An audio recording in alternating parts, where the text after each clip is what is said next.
It was one dance move too many for Venezuela's ousted President Nicolas Maduro.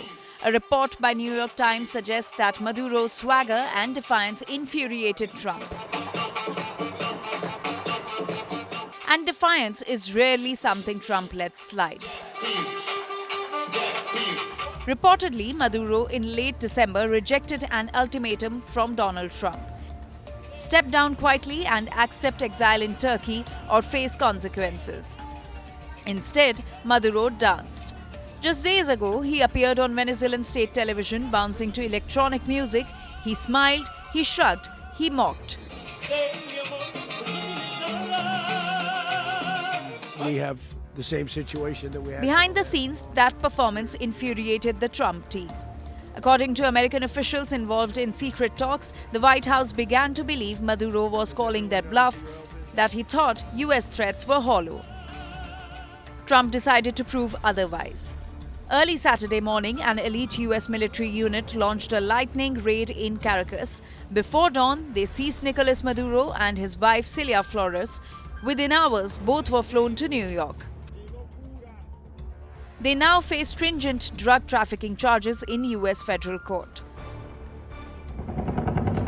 Maduro's arrest marks the most dramatic US intervention in Latin America in years. But the planning did not begin this week. Weeks earlier, US officials had already picked a successor. Their choice was Vice President Delcy Rodriguez. Trump officials say Rodriguez impressed them by managing Venezuela's collapsing oil sector with discipline and pragmatism. Intermediaries told Washington she would safeguard future American energy investments.